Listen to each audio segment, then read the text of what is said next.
Nós vamos começar com um testemunho. Eu vou chamar a Tati. Cadê a Tati? A Tati vai dar um testemunho. Vamos lá.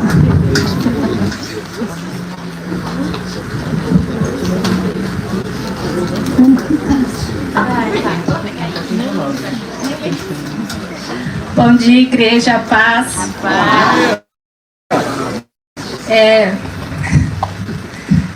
Para mim é um desafio muito grande falar em público assim, quem conhece sabe.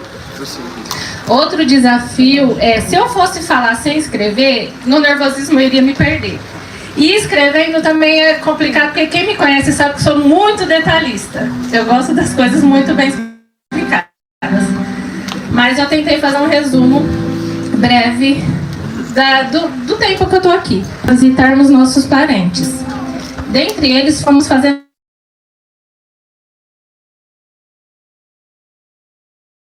nos disse: vá para Deus por amor, não pela dor. E me falou em particular que eu seria a primeira da minha casa a ser alcançada. Amém. Naquele momento não entendi, porque não éramos cristãos. Então eu escutei e segui meus dias. No início de 2012, comecei a sentir uma vontade de buscar a Deus. Eu sentia que algo estava faltando. Conversei com a minha mãe sobre algumas possibilidades, mas nunca pensando em ir a uma igreja evangélica, mesmo já tendo recebido convites. Foi então que fui a um determinado lugar e do jeito que entrei e saí. Disse a minha mãe que não era isso, não era ali.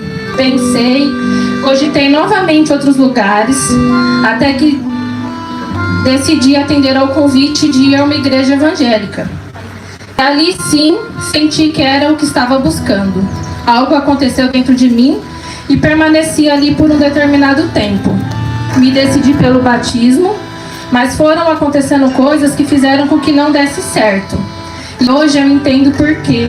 Não era a hora ainda. Acabei saindo deste lugar e a partir daí começou uma luta entre viver o reino e viver o mundo. Fiquei afastada há alguns anos. Quase 9 anos, mais ou menos. E nesse tempo, fui conhecendo outras igrejas, tentando me encaixar, mas nada acontecia. Nesse período, pedi ao Senhor que me mostrasse um lugar que eu me encontraria novamente, porque eu queria voltar àquele primeiro amor.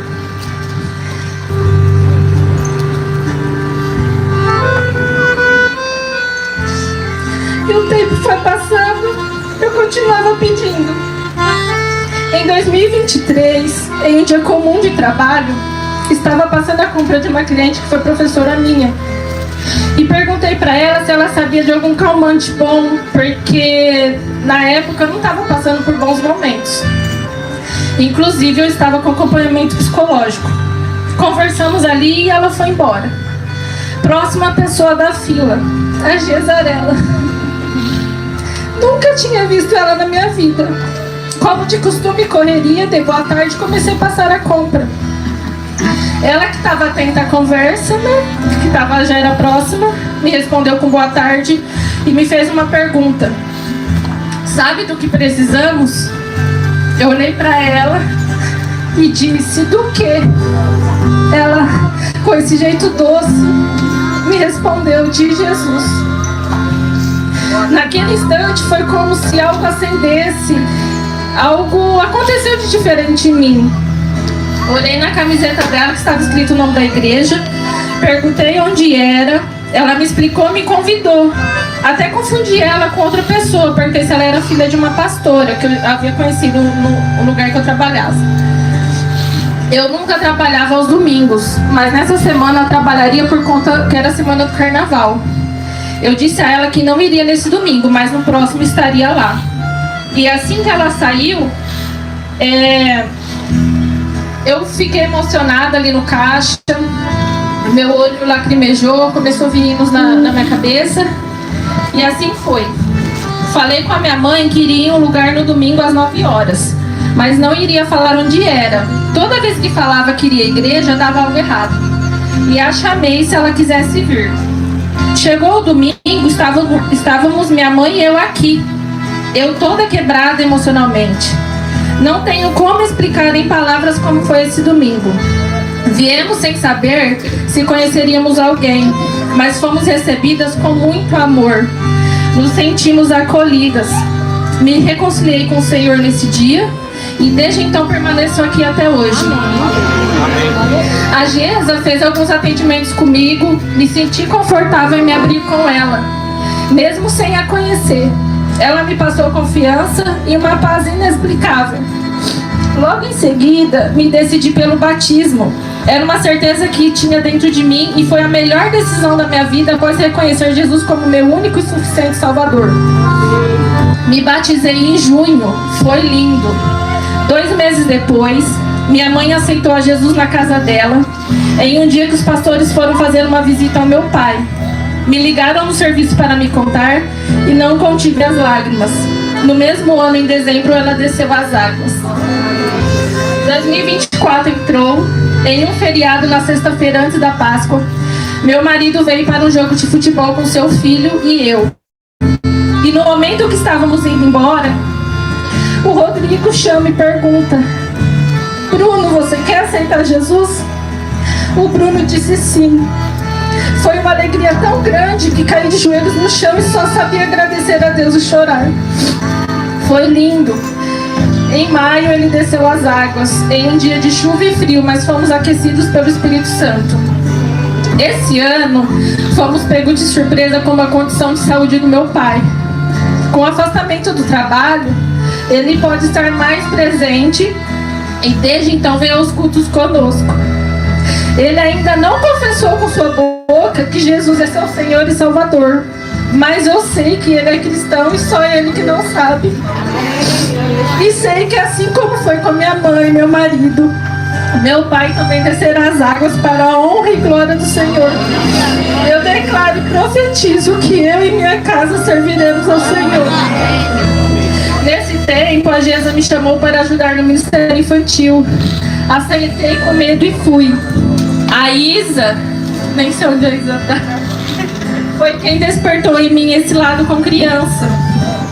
Porque sempre gostei de criança, mas achava que não levava jeito. Mas as pessoas viam em mim um potencial que eu não enxergava. Fui pedindo ao Senhor para me mostrar essa Tatiana que as pessoas viam. Hoje, trabalhando na escola, consigo me ver. Sou outra Tatiane, diferente de anos atrás. Melhorei muito e tenho mais a melhorar. Para finalizar, porque são tantas coisas, só tenho a agradecer ao amor e carinho dado por todos os membros dessa igreja, a minha família e eu, que nos receberam sem julgamentos. Agradeço a Gesa e ao Rodrigo pela preocupação, cuidado e por sempre dar uma palavra de ânimo e correção nos momentos necessários. Posso dizer que a cada dia tenho me tornado uma pessoa melhor. Somos ferro afiando ferro, uma grande família. Louvo a Deus por este lugar. Que venham muitos anos pela frente com a bênção do Senhor. E deixo uma palavra para a igreja. Não desistam de buscar e perseverar em Cristo, porque Ele é fiel para completar a boa obra que começou em nós.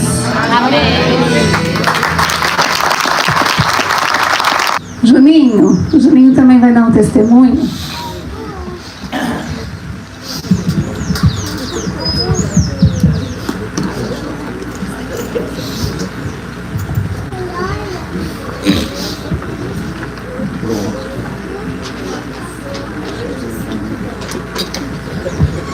Bom dia, igreja, paz do Senhor a todos. Eu também, como a Tati, escrevi porque não sei nem se eu vou conseguir ler aqui e não consigo não chorar, né? Bom, meu nome é Adilson Custódio Júnior, tenho 43 anos, sou nascido em Araras, venho de uma família católica e meus pais se separaram quando eu tinha 3 anos. Quando eu tinha 4 para 5 anos, minha mãe se casou novamente com meu padrasto, que eu tenho como pai. Voltei a ter contato com meu pai biológico aos 18 anos. Desde então, tenho muito pouco contato com ele. Mando mensagens, mas ele não me responde. mas isso é o Senhor que sabe. Fui criado pela minha mãe, meu padrasto, de maneira simples, mas com muito amor. Minha mãe sempre quis me proteger e dar amor. Meu padrasto sempre foi um pai presente, brincava muito comigo e muito exigente. Cresci me cobrando perfeição. Muitos aqui me conhecem de Araras e no futebol, né? E louvo a vida de cada um que estão aqui, né? Então, não queria causar problema para minha mãe.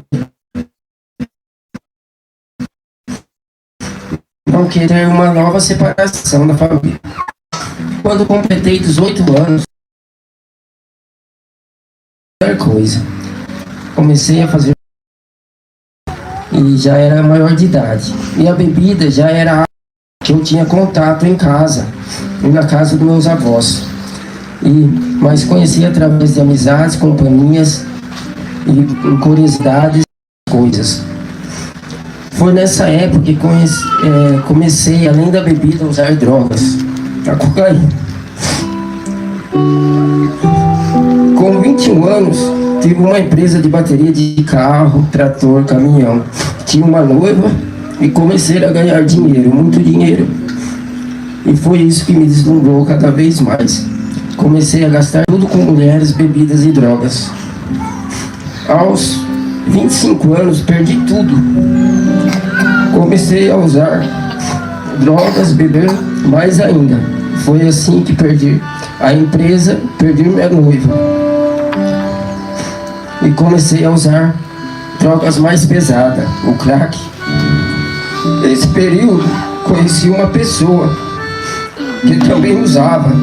E foi onde me afundei cada vez mais, ao ponto de deixar uma moto nova a troco de drogas.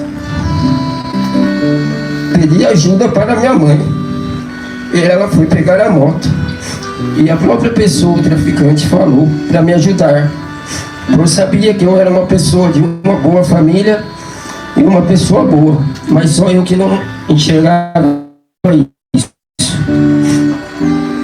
Fui para uma clínica de recuperação com 28 anos. E lá fui com o pensamento de não usar mais drogas e continuar bebendo de final de semana. Até beber de final de semana. Fiquei lá por 3 meses. Ao sair da clínica, fui trabalhar no mercado. E lá Deus deu uma oportunidade através de uma pessoa, um trabalho na Coca-Cola. Quando comecei de promotor, logo fui para vendedor. Lá permaneci por quase 10 anos. E com o pensamento de beber de final de semana. Logo consegui um bom carro novamente, dinheiro na conta e me achava feliz. Ilusão. Em 2013, conheci a Thalita, num barzinho lá em Araras, feriado dia 1 de maio. E fazia pouco tempo que ela estava morando em Araras. Na época, ela estava desviada e vivia como eu. Fazia faculdade, trabalhava e bebia de semana. Fomos nos conhecendo.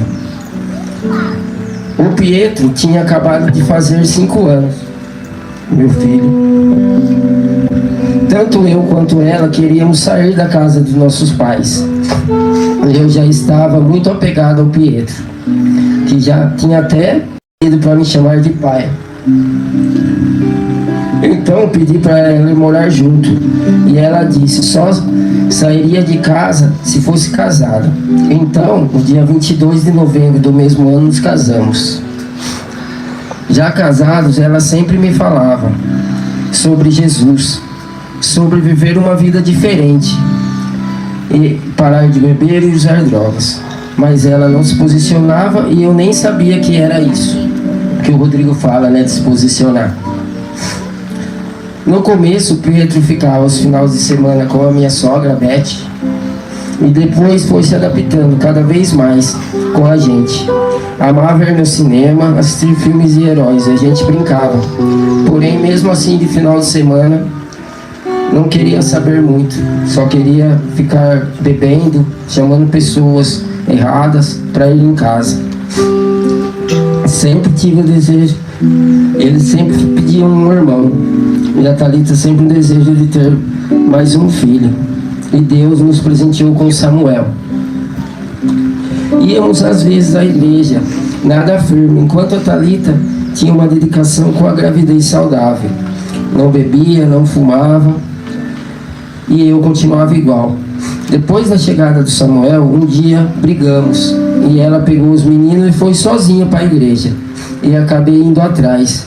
Ficamos lá por um tempo. Acabou tudo bem. E eu até cheguei a me batizar. Mas não tinha tido um encontro de verdade com Deus, com Jesus. Achava que me entregar completamente a Jesus era parar de beber, perderia minha identidade. Em 2018, largamos tudo em Araras e viemos viver algo novo em Santa Rita, mas logo voltamos à mesma vida.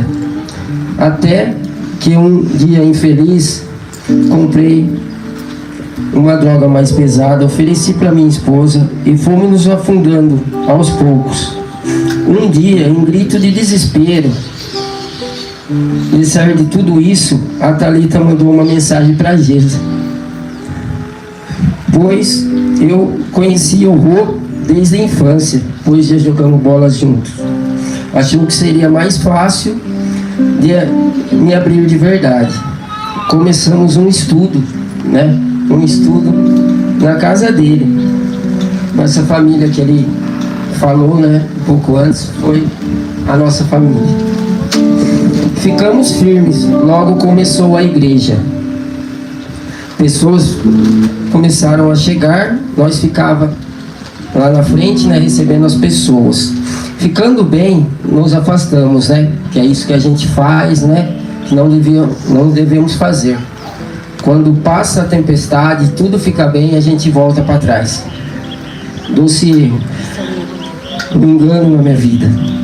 Eu não devia ter feito, mas Deus sabe todas as coisas. Com a casa limpa e vazia, o inimigo fez a festa.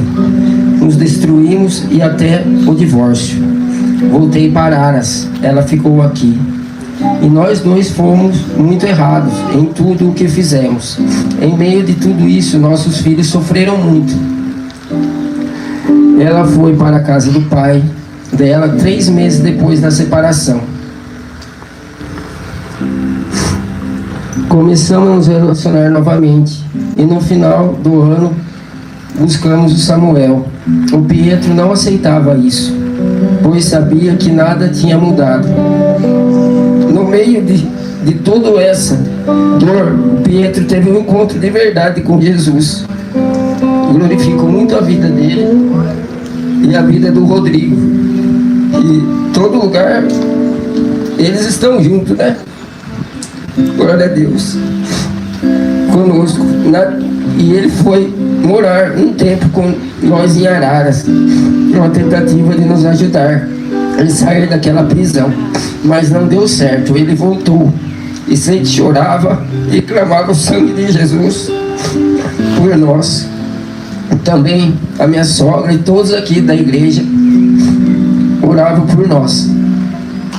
Um dia a Thalita e o Samuel vieram visitar o Pietro em Santa Rita, prometendo voltar e não me deixar sozinho lá no apartamento.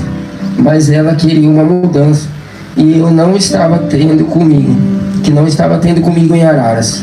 Então ela voltou sozinha uma semana depois para pegar as coisas dela e o Samuel. Ela voltou a morar na cidade, começou a trabalhar, se posicionar, e eu sozinho só me afundei. 3 meses se passaram, até que um dia dos pais prometi para ela que ia vir para Santa Rita no culto, na apresentação das crianças. E não consegui. A Thalita, mesmo ficado muito brava, me surpreendeu, pois me tratou com amor e eu percebi uma mudança através disso. Resolvi pedir ajuda. Falei com o Felipão sobre uma casa de recuperação evangélica. Um dia antes de ir para a clínica, vim aqui me despedir. Falei com o Rodrigo, com a Gesa, ali no quiosque eles estavam. falou que sempre ora por mim e acreditava muito em mim e na minha recuperação e na minha mudança, meu encontro com Jesus. Dessa vez fui com o pensamento de recuperar minha família, pois não tinha mais nada. Perdi tudo novamente. Chegando lá, percebi que só conseguiria permanecer naquele lugar orando, lendo a palavra e vivendo a palavra. Lá encontrei Jesus, em muita oração, muita busca. Encontrei minha identidade. Aí eu comecei a pensar mais coisa errada e fazer mais coisa errada. Aí eles se separaram. Aí depois eu fiquei um tempo morando na minha avó. Aí minha mãe e meu pai voltaram de novo. Só que eu não queria ir com eles para Araras, porque eles estavam lá. E eu não queria ir. Mas eu fui meio que obrigada. Então, eu fui um tempo morando na casa do meu avô. Só que aí a gente se mudou para apartamento e eles começaram a fazer mais coisa errada. Eu ficava todo dia dormindo, só que antes de eu dormir eu chorava quase a noite inteira. E depois o Pietro foi morar com a gente um tempo. E eu comecei a ler a Bíblia porque eu tava com medo de Jesus voltar e eu não ir com ele. Aí depois eu parei. Aí eu e minha mãe a gente veio pra cá e meu pai ficou um tempo no apartamento. E depois de um tempo aqui, mais ou menos uma semana, eu decidi me aprofundar mais em Deus. E eu fiz comigo mesmo o compromisso de ir em tudo que tivesse na igreja. Aí meu pai foi pra clínica e eu comecei a buscar mais a Deus. Eu lutava contra esses pensamentos ruins, contra muitas coisas erradas que eu falava. Eu comecei a lutar contra isso. E a igreja me ajudou muito. Aí depois minha mãe e meu pai se casaram de novo. E agora eu estou me aprofundando cada vez mais em Deus, com o apoio da igreja.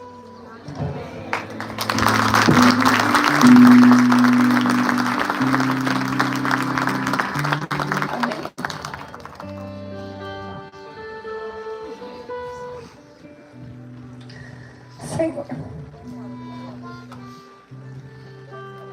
nós não nos conformamos com esse mundo. Nós nos levantamos e nos posicionamos para destruir a Babilônia. Nós cremos, Pai, nós cremos no amor que o Senhor tem por essas crianças e nós cremos, Pai, que as crianças, elas transformam uma geração. As crianças, Pai, elas são solo fértil. Senhor, em nome de Jesus, nos capacita todos os dias.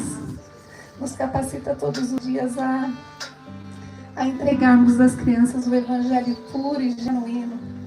Que desde a infância as crianças se decidam por viver em santidade, em pureza, em nome de Jesus. Nós cremos, Pai, nessa geração. E nós estamos aqui, Senhor, alistados no exército do Senhor e disponíveis, Pai, para ganharmos as crianças dessa cidade. Nós declaramos, Pai, que essa cidade é do Senhor Jesus. Nós declaramos que as crianças dessa cidade, Senhor, serão alcançadas pelo poder que é no nome de Jesus. E viverão, Senhor, profeticamente, andarão profeticamente, conhecerão, Senhor, a Tua palavra com profundidade. Nós declaramos um tempo novo sobre essa cidade a partir das crianças e os pais se convertendo aos filhos e os filhos aos pais. Nós declaramos famílias reposicionadas, Pai, no Senhor. Pai, nós cremos, Pai, nós amamos essas crianças. Nos capacita todos os dias, Pai.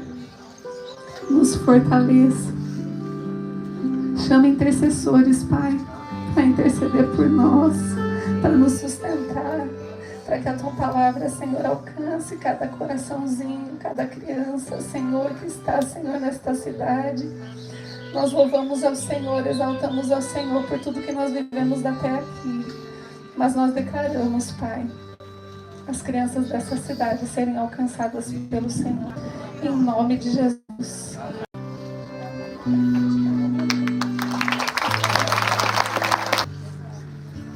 Quando surgiu a oportunidade de dar um testemunho, eu fiquei preocupado porque eu não sou bom em falar em público, mas Deus veio falando no meu coração sobre propósito. Ele falou de propósito e ficou isso no meu coração. Então, eu vou falar um pouco aqui sobre a nossa história. Mas eu acredito que Deus vai falar com vocês nas pequenas viradas de transições do que a gente vai falar. Não vai ter um começo, meio e fim assim, que é uma história mirabolante, tá?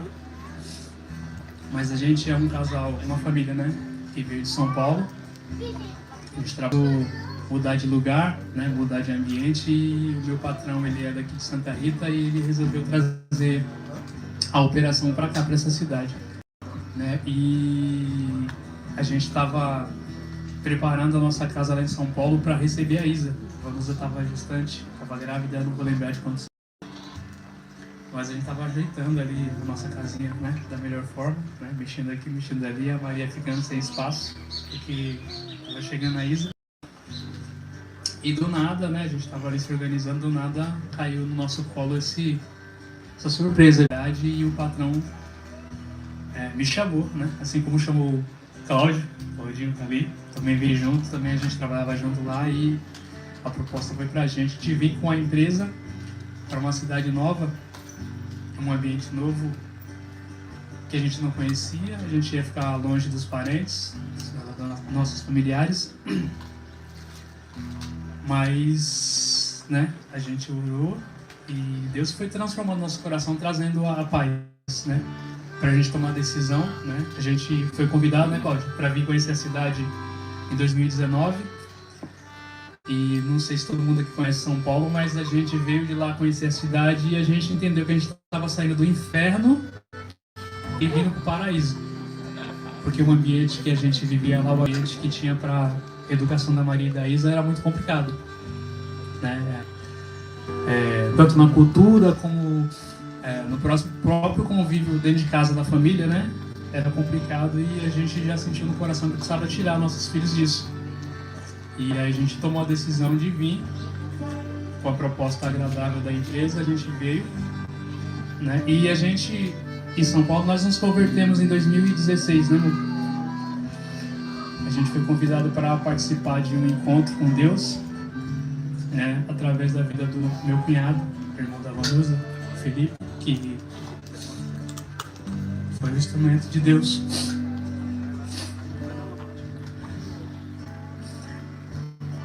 Para nos aproximar, né, de Jesus.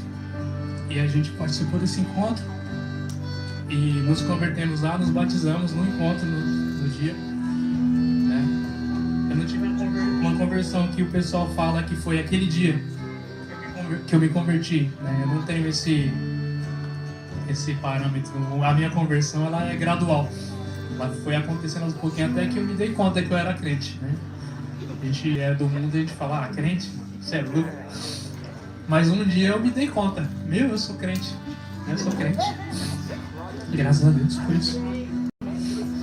E nós nos convertemos numa igreja que é uma igreja de célula, igreja de discipulado, que para quem não conhece esse tipo de ministério, é um ministério que é muito, muito guerreiro, muito para a batalha, né? Você vira membro da igreja, daqui a pouco você já está sendo ensinado a pregar, daqui a pouco você já está pregando e já está fazendo discípulo e vai crescendo. É um movimento desse tipo. Por um ponto é muito bom, por outro ponto fica meio superficial, às vezes, a conversão de algumas pessoas. E acontece muita entrada e muita saída. Mas é guerreira, né? O modelo de igreja é guerreira. A gente veio para cá e a gente, né, ficou sem igreja e começou a procurar. A gente visitou uma assembleia, uma igreja aqui chamada Assembleia de Deus, mas é estranho pra gente, que segue esse modelo, né, de foco na Bíblia, assim, você entrar numa igreja que você vê um monte de gente de terno ali, longe dos irmãos, longe dos... É estranho, a gente não acostumou. Vamos a conhecer o ministério da igreja missionária no YouTube, né? A gente foi visitar a igreja, nos adaptamos muito bem com a igreja, que é muito parecida com o que da identidade. E passamos a frequentar, viramos membros. Por algum motivo, houve uma desavença, os pastores precisam sair da igreja.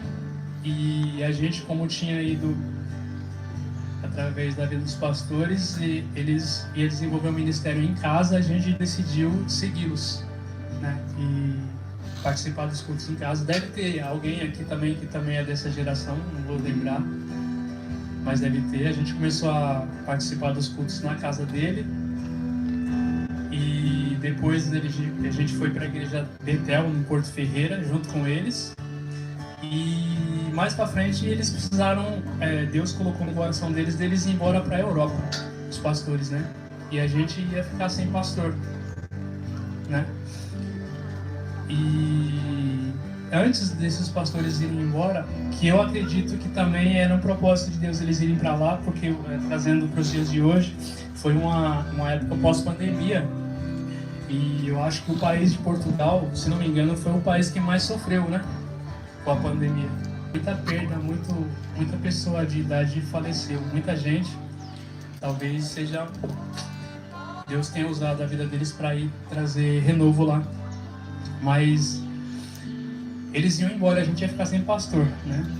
Aí eu vou dar uma brincada nessa parte aqui e vou voltar para a parte de propósito, que eu estava falando, né? Na Bíblia tem algumas histórias, desculpa, é o choro.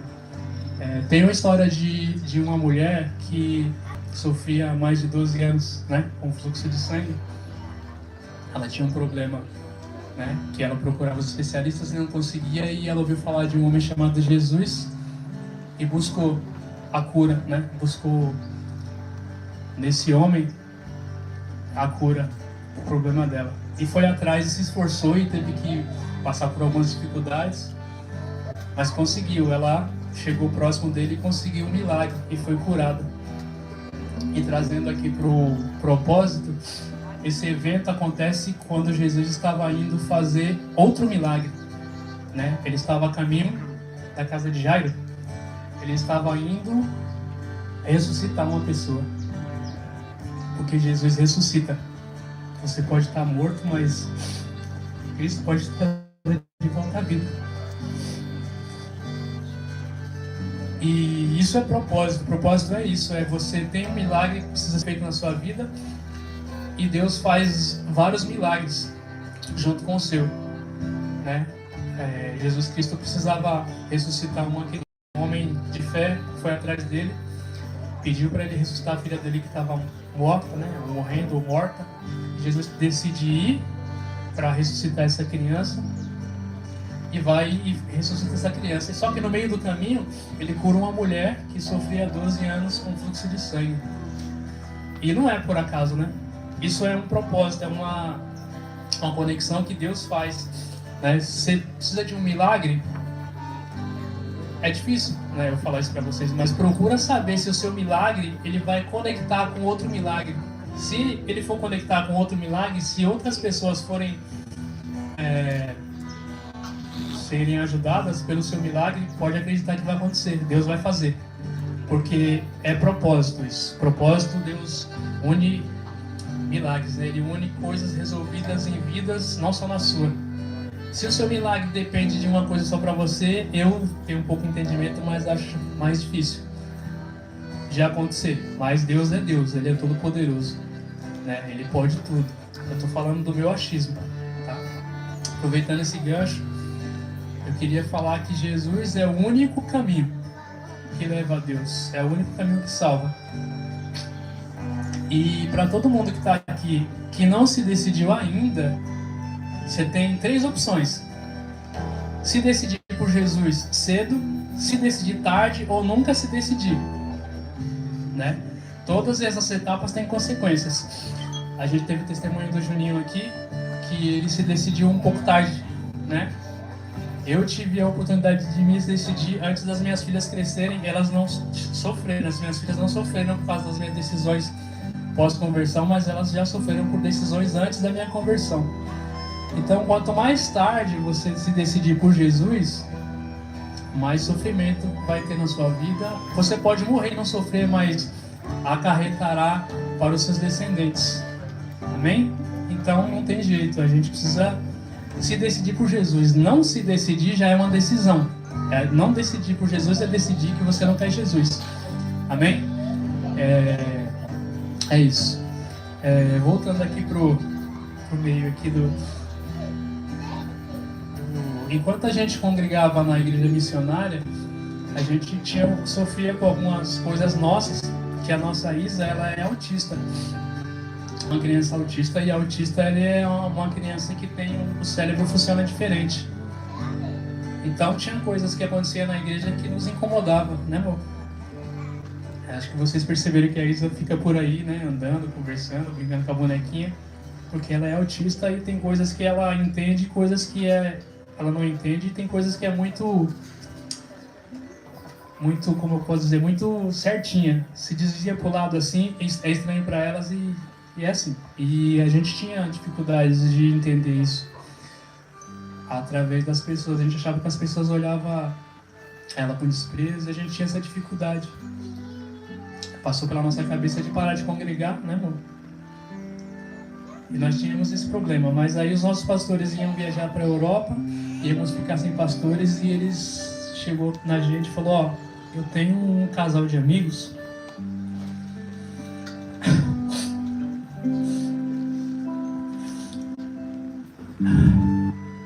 eles fazem um trabalho muito bonito em casa, desenvolvem um trabalho de evangelismo em casa, e eu vou apresentar eles para vocês porque Deus me confirma que o caminho é esse.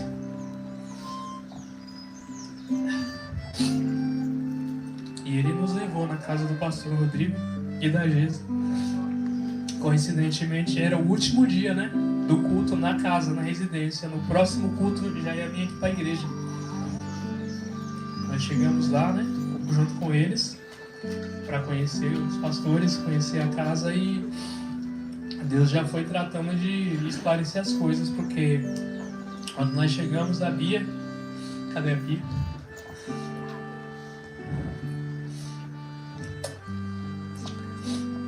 A Bia pegou a Isa no colo e foi embora. A Isa foi embora e sumiu da nossa vista e foi para a salinha e ficou lá. Enquanto a gente ouvia a palavra, a gente conhecia o ministério, ela ficou, e foi um acolhimento que já foi falado aqui, né? O pessoal fala muito do acolhimento dessa igreja, e aconteceu com a gente também, esse acolhimento. Esse acolhimento, é claro que Deus está na frente de tudo, mas o acolhimento também ajudou a gente a nos conscientizarmos que o propósito de Deus era esse, era a gente estar junto, né? Na identidade. Amém? E a gente foi nesse último culto na casa, e já foi anunciado que o próximo culto seria na igreja, que ia ter inauguração, e a gente foi convidado para estar junto, e a gente decidiu estar junto, né? Na limpeza, já na organização, a Vanusa já estava trabalhando com as meninas, Regina, todo mundo aí, a Bia, e Deus foi trabalhando na nossa vida dessa forma, né? Trazendo aqui para a parte de propósito também, lá com o meu patrão. Antes disso, eu e o Cláudio, a gente não parece, mas nós somos artistas, nós somos rappers. Nós somos ainda de Deus, né, Cláudio? A gente tinha um grupo de rap em São Paulo, né? Não é ruim não. Não é ruim não, a gente não divulga, mas é até legal. Consequentemente, a gente, devido a algumas deficiências no grupo, a gente era proativo e polivalente, né? O Cláudio, ele era letrista, né? Compositor, intérprete, era DJ e técnico de som. Eu também, né? Letrista, escrevia letra, cantava, era DJ, né? E técnico de som também, né? E essa igreja veio pra cá, ela estava começando, e a gente já percebeu que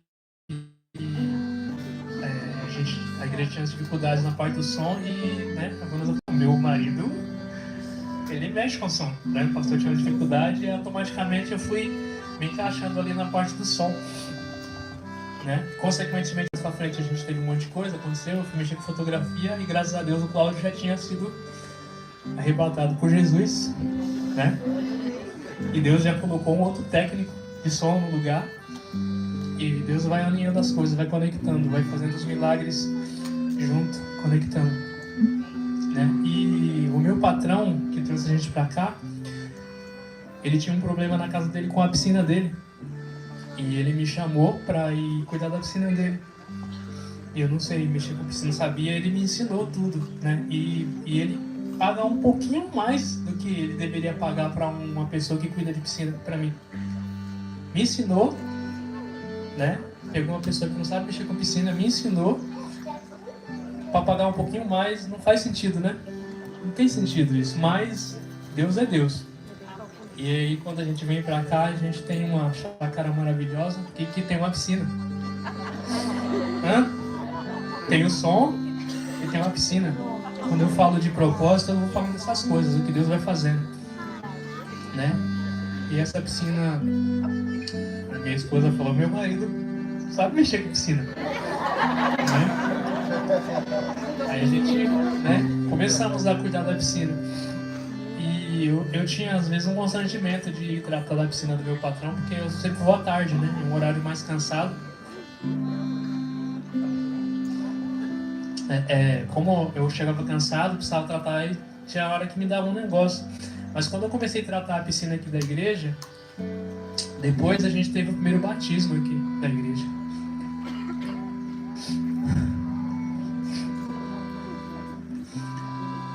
Eu não tenho certeza, mas você se batizou de novo nesse primeiro? Não lembro. Mas resumindo, eu ganhava um pouquinho mais do que uma pessoa que cuida de piscina lá na casa do meu patrão. Ele me ensinou a cuidar de piscina para Deus permitir que eu pudesse participar das festas no céu quando as lâmpadas descem nas águas aqui na piscina da identidade. Amém? Não estou mais em condição de falar. Eu queria só trazer essa questão de propósito para vocês, que Deus vai trabalhar o seu milagre junto com outro milagre. O profeta Elias, ele livrou Israel de um reinado maligno, matou um monte de profeta. E em pouco tempo ele se viu isolado e teólogos acham que ele estava em depressão. Ele desejava morrer. Um homem que fez cair fogo do céu estava com medo, desejava morrer, né? E ao mesmo tempo, uma senhora, uma viúva, junto com seu filho, passando fome ali devido à situação do lugar também, tinha tomado a decisão de fazer uma última refeição para depois morrer, né? Tinha uma decisão no coração dela de fazer a última refeição e morrer, e do homem de Deus também de morrer porque estava cansado talvez. Mas o propósito de Deus não é de morte, é de vida. Aí Deus faz de novo, Deus pega esse profeta e conecta com essa mulher. E ele vai lá e fala o que Deus colocou no coração dele. Você vai fazer um bolo, você só tem para vocês comer e morrer, não, mas faz primeiro para mim, que foi o que o Senhor falou. E vai dar tudo certo. E a mulher, no ato de fé, ela vai lá, gasta o último recurso que ela tem para alimentar o profeta. E aí a farinha e o azeite não acaba mais. E a provisão de Deus vem, e é mais um propósito, uma conexão de milagres na vida de duas pessoas. Amém?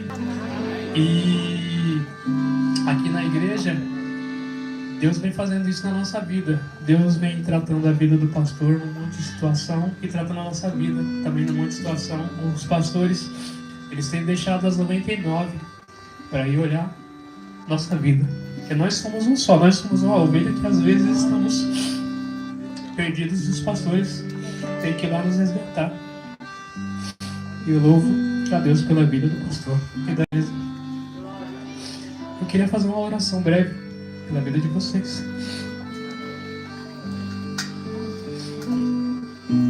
Pai, obrigado, Senhor. Obrigado porque o Senhor é bom. A tua misericórdia dura para sempre. não é 5 minutos nem 20 anos, é para sempre.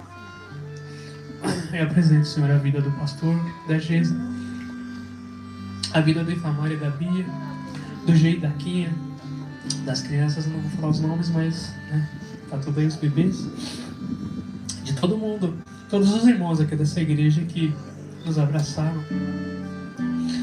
Eu queria citar em especial o nome da Regina, do Lambete, a Vivi, essas pessoas que eu lembro que estavam lá no começo, nos acolheu. Eu queria dizer, Senhor, abençoe essas vidas, trabalhe nesses corações, continue transformando a vida deles. Não permita que eles soltem a Tua mão, Senhor, assim como não permita que nós soltemos a Tua mão, Senhor. Continue abençoando a vida do pastor e da Geisa, que é um exemplo de fé, que me transforma toda vez que eu lembro dos momentos em que a fé deles me transformou, me curou. Senhor, guarda a vida deles, guarda a casa deles, guarda esse ministério, guarda o coração de todos.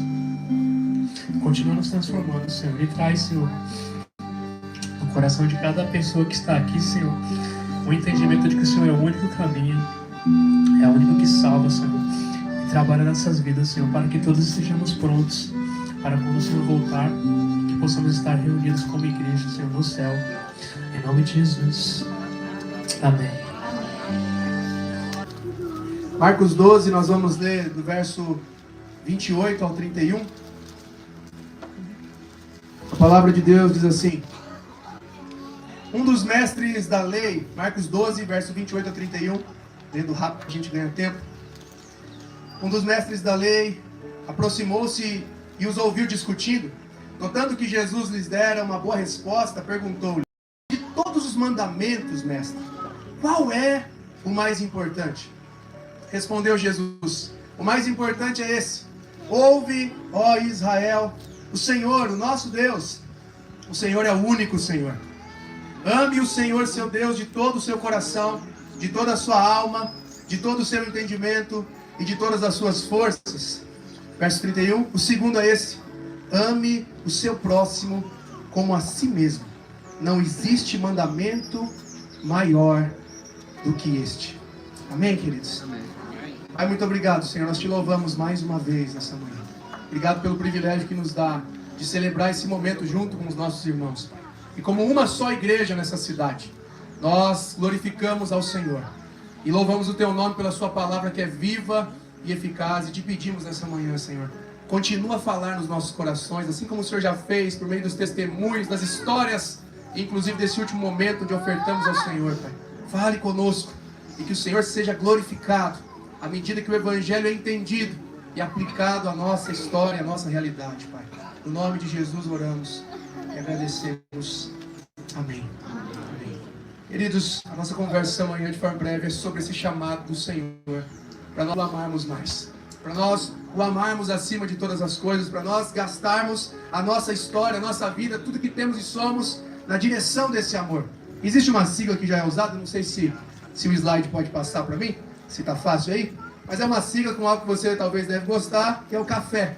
Ele faz a gente entender melhor e enxergar essa dimensão de amor que o Senhor nos chama. Ele nos chama para amá-lo com todo o nosso coração, com toda a nossa alma, com toda a nossa força e com todo o nosso entendimento. Talvez vai ter que redimensionar o slide aí, mas essa é a ideia, para que você nunca se esqueça, quando você for tomar um café, você se lembre: Deus me chamou para amá-lo com todo o meu coração, com toda a minha alma, com toda a minha força e com todo o meu entendimento. E a gente observa que quando Jesus é perguntado aqui sobre qual seria o maior mandamento, ele cita, na verdade, um texto que já existia nas Escrituras, que está lá em Deuteronômio, capítulo 6, verso 4 e 5. Ou seja, uma oração recitada por milhares de anos pelo povo judeu chamado Shema. Ou seja, o povo judeu, de manhã e de noite, eles recitam essas palavras: que o Senhor é o único Deus verdadeiro, chamados a amá-lo com coração, alma, entendimento, força. Ou seja, é uma expressão daquilo que nós fomos chamados para fazer. É um sinal de devoção desse povo. Ele está falando que à medida que nós conhecemos esse Deus pela sua palavra, nós podemos ter razão para amá-lo. Pedro diz isso: olha, tenham a capacidade de explicar para as pessoas a razão da fé de vocês. Existe uma razão, existe um raciocínio. O apóstolo Paulo, quando vai falar do culto racional, está dizendo, olha, esse culto, que é a entrega da vida de vocês, ele é racional. Existe razão. E por último, força. Estou antecipando aqui, né? Eu inverti a ordem aqui das siglas. Mas ame ao Senhor com toda a sua força. É um amor que tem ação. É um amor que envolve esforço, querido. A gente precisa de esforço para amar. Embora seja simples, mas a gente vai fazer algumas relações aqui, nós precisamos nos esforçar. Não tem como. Estar aqui essa manhã, talvez foi um esforço que você fez para sair da sua cama. Talvez você trabalhou a semana toda e até ontem, se levantou e veio, se deslocou. É esforço. O amor requer força, requer ação, requer esforço. Existe uma frase que eu li, e ela está aqui, e ela corrobora com esse entendimento nessa manhã, que diz assim: não existe nada que eu possa fazer para que Deus me ame mais, porém sempre existirá algo que eu possa fazer para que eu ame mais a Deus. Não tem nada, queridos, que a gente possa fazer para que Deus nos ame mais. Não tem nada que eu e você possamos fazer para que Deus olhe do céu e diga assim, vou amar mais essa pessoa. Deus já nos ama com um amor eterno. Um amor constante. Um amor que não passa, um amor que não muda. Esse é o amor de Deus por nós. Ele não vai mudar, do começo ao fim. Você pecando, errando, falhando, Ele vai continuar te amando. Ele vai continuar dando a você, mesmo que a gente esteja no erro, a oportunidade de nos arrependermos e nos voltarmos para Ele. O amor de Deus não muda. Mas o nosso amor por Ele precisa crescer. E com essa frase isso nos faz entender que nós somos chamados para que esse amor cresça. Para que esse amor aconteça à medida que nós caminhamos. Porque o que me espanta hoje, como pastor da igreja local, é enxergar no meio dos evangélicos, não só onde eu pastoreio, a dificuldade que nós temos e como as pessoas se conformam com uma vida rasa em Deus. Por que será que a gente tem essa facilidade de se acostumar a viver no raso? Por que será? Eu fico perguntando, é claro, porque é muito mais confortável a gente não fazer nada. É muito mais confortável a gente ficar na inércia. É muito mais confortável a gente não se mover. Mas o ponto é, Deus não nos chamou para uma fé paralisada, mas para uma fé operante, que nos transforma e transforma aqueles que estão à nossa volta. Esse é o chamado dele para nós. E eu recentemente li uma pesquisa feita nos Estados Unidos pela Lifeway, que é o Instituto de Pesquisas, e engraçado que os dados parecem bater, mas esses dados são alarmantes. E eles chegaram à conclusão, entrevistando cristãos protestantes, que mais de 60% dos cristãos protestantes nos Estados Unidos não oram e não leem a Bíblia diariamente. Mais de 60%. Tente calcular. E aí uma pesquisa menor feita no Brasil chegou num dado muito parecido. Então se a gente for para se basear por ela, nós vamos entender que mais da metade dos crentes que frequentam igrejas, que estão vivenciando uma fé, às vezes parece perceptivelmente ativa, não estão lendo suas Bíblias e orando diariamente, querido. O básico. O arroz e feijão. Eu sempre brinco que se nós estamos aqui hoje, estamos vivos até hoje, se você tem mais de 30, ou sei lá que idade você tenha, é porque você comeu o básico para estar vivo. Arroz e feijão. Independente da mistura que você comeu. Se você comeu filé mignon, se comeu ovo, você está aqui porque você comeu o básico para te sustentar com vida e saúde até aqui. Nós só vamos caminhar até o fim dessa jornada se nós fizermos aquilo que o Senhor nos chamou para fazer. Não é sobre religiosidade, é sobre compromisso. É a gente assumir a responsabilidade que nós carregamos dentro do nosso relacionamento.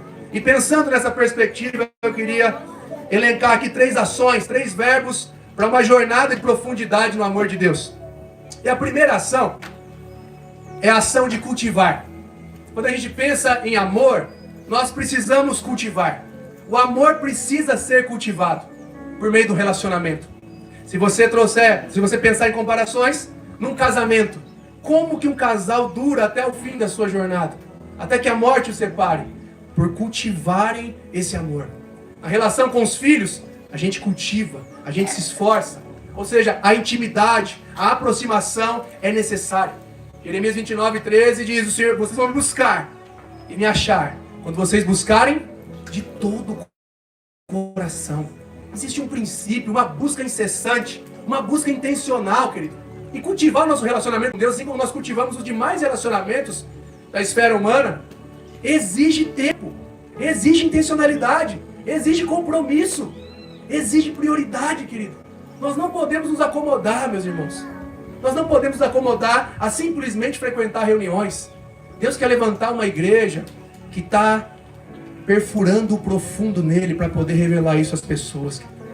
Porque no final das contas, a sede de todo ser humano é por um amor profundo. E por não saber que existe isso em Deus, as pessoas vão buscar em relacionamentos, vão buscar nas drogas, vão buscar nas coisas dessa vida, mas nada disso é capaz de preencher. Dinheiro não faz isso. Por mais que você tenha, por mais que você frequente lugares diferentes, essas coisas não são suficientes. Por isso, cultivar esse amor exige compromisso e prioridade. Há uma frase de um pastor americano chamado Kevin DeYoung, e ele diz: devoção é o ato de levar Deus a sério.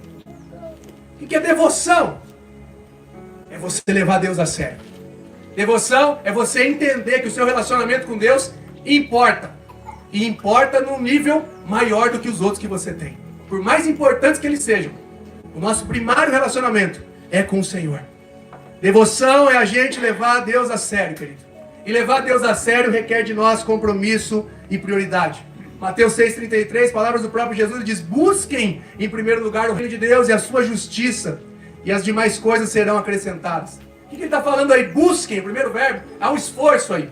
Há uma necessidade de você sair de onde você está e chegar nesse lugar. Em primeiro lugar, a prioridade da nossa vida precisa ser o reino de Deus. Cultivar esse amor envolve compromisso, envolve esforço, envolve prioridade. E eu me preocupo porque, como eu disse, olhando para a igreja evangélica brasileira, a gente tem essa tendência de observar o todo para enxergar o nosso contexto. Nós estamos vendo hoje uma das gerações, se não for a maior, o maior descomprometimento em toda a história da igreja. A gente chama de religiosidade aquilo que os nossos pais fizeram, e eu olho, sou pastor de Assembleia de Deus, e às vezes, tudo bem que num formato diferente, mas eu olho para trás e eu vejo lá a avó da minha esposa, uma senhora viúva, com seus 80 anos, que todo dia de manhã ela se levanta e a primeira coisa que ela faz, antes de escovar o dente, não sei se isso é regra, né? Mas ela abre a sua Bíblia, ela vai orar, canta o hininho da harpa dela lá, e beleza. Aí você fala: ah, que senhora religiosa. Ela está em pé até hoje, meu irmão, e vai continuar até que Jesus venha. Por quê? Ela cultiva o seu relacionamento com Deus.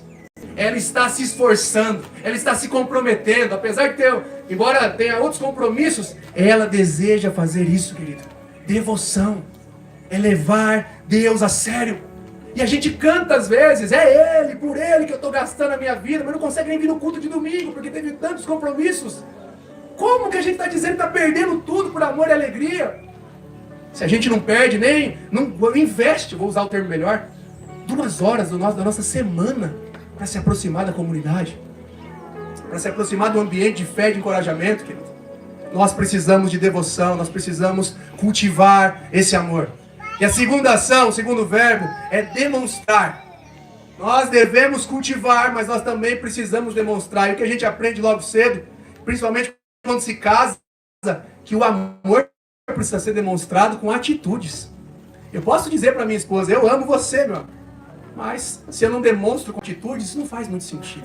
Se eu não dedico tempo para ela, se eu não me esforço intencionalmente para agradá-la e para estar perto dela, apesar da minha correria e dos meus compromissos, eu estou dizendo da boca para fora. E nós aprendemos que o amor, ele se revela, o verdadeiro amor por Deus se revela na obediência. Se existe um princípio no reino de Deus que evidencia se amamos ou não ao Senhor, é a obediência. Jesus diz isso em João 14, verso 15, verso 21, ele diz: se vocês me amam, vocês obedecerão os meus mandamentos. No verso 21 ele diz: quem tem os meus mandamentos e lhes obedece, esse é o que me ama. Você entende? Como nós demonstramos esse amor por Deus? Através de uma vida de obediência, de uma vida de submissão a quem Ele é, ao seu propósito, à sua vontade, à sua palavra. Não tem como, queridos. É muito bonito quando você coloca uma camisa com dizeres cristãos, ou quando você faz uma postagem bonita nas redes sociais. Isso é bom, isso edifica, faça isso mesmo. Mas o problema é quando a gente faz, só que a nossa vida não acompanha o que a gente escreve, o que a gente fala, o que a gente posta. de nada vale, meus irmãos. Talvez valha, porque na verdade a palavra é viva. Ela depende da nossa conduta. Mas quando nós falamos de viver cristão, as nossas palavras precisam ser acompanhadas pela forma que a gente vive. E a verdadeira forma de nós demonstrarmos o nosso amor por Deus é através da obediência, querido. Ele nos chamou para amá-lo. Isso é um ato de obediência, é uma resposta, na verdade, que nós damos a Ele. Ele nos chamou para fazer discípulos. E esse é um ato de obediência que nós manifestamos e devotamos a Ele. Mas existe uma questão aqui, está nessa próxima frase, que o amor sem obediência, ele é oportunismo. Enquanto a obediência sem amor é religiosidade. Quando eu amo sem obedecer, eu só estou procurando uma oportunidade de me beneficiar com alguma coisa que Deus ou que as pessoas a que eu presto contas possam me oferecer. Em contrapartida, uma obediência que não é regada e motivada pelo amor se torna um ato religioso. E aí a gente entra na religiosidade. Religiosidade não é fazer as coisas? Não. É fazer sem amar. É fazer sem se importar. Não, eu venho para a igreja porque eu estou com medo de ir para o inferno. Como relatou Samuel, né? Eu estava ali, né? E eu estava com medo de ir para o inferno. Mas ele é uma criança, ele está aprendendo. Agora nós, maduros na fé, temos que entender. Nós não obedecemos porque Deus pode nos castigar. Nós obedecemos porque Ele nos amou, meus irmãos. E se Ele nos ama, e à medida que a gente enxerga isso, maior vai ser a nossa obediência a Ele. Porque nós sabemos que estamos seguros debaixo do seu senhorio e da sua paternidade. Quanto mais amados entendemos ser, mais obedientes nos tornamos, querido. Nós passamos a obedecer por amor, porque no Evangelho, amor e obediência estão entrelaçados. Amor e obediência andam de mãos dadas. No Evangelho não existe um ou outro, no Evangelho os dois se abraçam e a gente vive a vida cristã da forma que o Senhor projetou para nós. E a terceira ação e última é a ação de celebrar, querido. O amor precisa ser celebrado. E ele é celebrado através de gratidão. Hoje nós estamos celebrando o amor de Deus, que se manifestou através dessa igreja. Estamos fazendo isso com um culto de gratidão. Nós celebramos o amor de Deus com uma vida de gratidão. Quando a gente entende o Evangelho, nós podemos celebrar o verdadeiro amor, querido. O amor que transforma. O amor não é uma informação, o amor é uma pessoa que veio a esse mundo. E o nome do amor é Jesus Cristo. Deus é amor. Nós celebramos à medida que compreendemos como o Evangelho nos revela esse grande amor, querido. E a nossa gratidão só aumenta, porque a gente descobre a dimensão desse amor depositado sobre as nossas vidas. Quando eu começo a perceber isso, a primeira coisa que eu entendo é: nós nunca seríamos capazes de amar a Deus por nossa própria competência. Nós não somos capazes de obedecer a Deus por nossas próprias habilidades. Por mais tempo que a gente tenha como cristãos, na piedade, na devoção, nós não somos capazes por nós mesmos, porque o pecado desconfigurou essa habilidade de nós. O pecado desconfigurou essa capacidade da nossa parte. E pecado, na verdade, não é o que você faz, um ato isolado. Pecado é quando a gente não ama a Deus acima de todas as coisas. Observe no Éden, Adão e Eva, o primeiro pecado da história não foi um adultério. O primeiro pecado da história não foi um ato de corrupção. O primeiro pecado da história não tem a ver com um ato em si. Tem a ver com desobediência. E a desobediência está atrelada ao quê? Adão amou mais a si mesmo. E aquilo que ele poderia falsamente se beneficiar do que o próprio Deus, querido. Por isso o pecado é quando a gente ama mais a nós mesmos do que o próprio Deus. E o pecado arruina as nossas vidas, querido. O pecado destrói. Isso não é uma mensagem de medo, mas é um lembrete para a gente compreender o que o pecado faz na nossa vida. O pecado nos separa de Deus. O pecado destrói nossa comunhão com Deus. E o pecado gera em nós um senso de condenação eterna. É isso que o pecado faz. E ele continua fazendo. Esfria o nosso amor por Deus e pelas pessoas. É por isso que Jesus disse, olha, por se multiplicar a iniquidade, o pecado, o amor de muitos se esfriará. Essa é a nossa realidade, querido, como seres humanos, como pecadores, como pessoas limitadas. Nós não conseguimos amar a Deus como nós deveríamos. Nós não temos essa capacidade, por mais que a gente se esforce. Mas, e eu gosto da palavra mas, Porque existe sempre um mas na mensagem do Evangelho. Que apesar da gente não conseguir, apesar de nós sermos incapazes, apesar de não ter conseguido demonstrar o nosso amor por Deus, e não fazer isso com os nossos esforços, Romanos 5,8 diz: mas Deus demonstra o seu amor por nós, quando Cristo morreu em nosso favor, quando ainda éramos pecadores. Apesar da gente ter falhado, Deus, Ele nos amou. E Ele demonstrou o seu amor por nós, entregando o seu único Filho para morrer em nosso lugar, para nos salvar e perdoar, querido. Ele nos amou com um amor capaz de dar o que Ele tinha de mais precioso à vida do seu Filho, para que a gente pudesse ser livre da condenação, para que a gente pudesse ser perdoado, para que uma nova história pudesse ser escrita. O sangue de Jesus escreveu isso e possibilitou tudo isso, meus irmãos. Se você está aqui essa manhã, saiba disso. Deus te amou. Deus nos amou. E Ele provou o seu amor, Ele demonstrou o seu amor, entregando o seu Filho para morrer por nós. Isso é graça, porque nós nunca merecemos, querido. Nós nunca fizemos tudo direito, nós nunca fizemos tudo certo. Mas Cristo desceu da terra, na representação de toda a humanidade, para cumprir em nosso lugar o que nós deveríamos cumprir. Sabe a lei? Para obedecer perfeitamente, Cristo obedeceu no meu e no seu lugar. Você quer algo mais confortante ainda?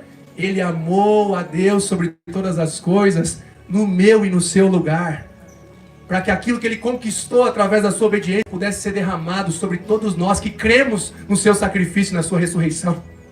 Ele nos amou, querido, e Ele foi até a cruz, inocente, mas carregando a nossa maldade. E ali Ele morreu. Morreu exatamente no meu e no seu lugar, para que a gente pudesse viver novamente.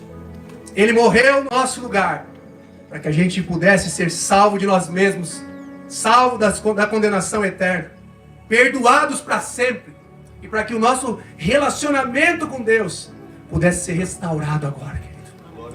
Para que a gente pudesse chegar a Deus novamente, chamá-lo de Pai. Deus deu o seu único Filho para nos adotar. Para que esse relacionamento pudesse ser restaurado, Jesus morreu na cruz. E o seu sangue é o novo e vivo caminho pelo qual podemos andar confiantemente. De que nesse percurso nós encontraremos um Pai, um Deus Pai, e não um Deus juiz. Aqueles que creem em Cristo estão nesse lugar agora.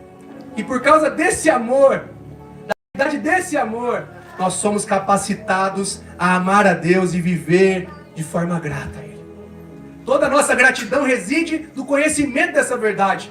Que por causa de Jesus e somente por causa dele, nós temos todas as coisas que necessitamos. Nós temos o Pai novamente. Nós podemos pertencer à sua família na terra. E nós podemos amar a esse Deus agora como resposta ao grande amor que nos alcançou. 1 João 4,19 diz que nós amamos porque Ele nos amou primeiro, querido. Sempre começa com Deus fazendo primeiro. O Evangelho sempre começa com Deus fazendo primeiro. Quando Ele pede para você amar, Ele te amou primeiro. Quando Ele pede para perdoar, Ele nos perdoou primeiro em Cristo Jesus. Quando Ele pede para amar os nossos inimigos, Ele nos amou quando ainda éramos inimigos e nos fez amigos pelo sangue do seu Filho Jesus na cruz. Nós somos capacitados a viver em gratidão quando compreendemos a grandeza desse amor. Existe uma frase de John Piper que diz assim: quanto mais contemplamos e celebramos o amor de Deus, mais somos capacitados a amá-lo de todo o coração, querido. Quanto mais a gente contempla isso, internaliza isso e exterioriza isso com a nossa gratidão, mais nós somos capacitados a amá-lo. Você já ouviu aquela frase? As pessoas mais gratas são as mais felizes? Os cristãos mais gratos são os que amam mais a Deus. Porque toda vez que a gente agradece, a gente se lembra do que foi feito por nós. É por isso que nós precisamos de gratidão diária ao Senhor. Nos lembrarmos que Ele morreu por nós, que Ele enviou seu Filho para morrer por nós, que Ele ressuscitou ao terceiro dia, que Ele está vivo, que Ele subiu aos céus e que Ele voltará para reunir toda a sua igreja num plano eterno, onde o seu reino será estabelecido. Quanto mais a gente celebra, queridos, mais o nosso amor cresce. Nós precisamos nos lembrar diariamente da grandeza desse amor. para vivermos esse amor de forma mais profunda. Por isso, decida cultivar o amor de Deus. Decida demonstrar esse amor por Deus. E decida celebrar essa graça que te alcançou e que nos alcançou. E que com certeza continuará alcançando essa cidade para a glória de Deus. Ele nos chama para isso, queridos. De forma prática, o que eu poderia te recomendar à luz da palavra, decida levar sua vida com Deus a sério. Não enxergue oração como um rito religioso que você precisa fazer somente porque alguém falou que você tem que fazer. Não enxergue a leitura da Bíblia como um mantra para você se dar bem na vida. Enxergue essas disciplinas como um caminho da sua comunhão com Deus, querido. Enxergue as disciplinas espirituais que foram deixadas a nós como um caminho para a gente manifestar de forma mais profunda esse amor por Deus, querido. Não é sobre acordar sentindo vontade, eu sempre digo isso. Tem coisas que nós não fazemos porque sentimos, fazemos porque cremos. E essa é a vida cristã. Nós não nos movemos por sentimentos, mas nos movemos por uma fé sólida, nós cremos. A palavra é o nosso guia e a palavra nos chama para esse lugar.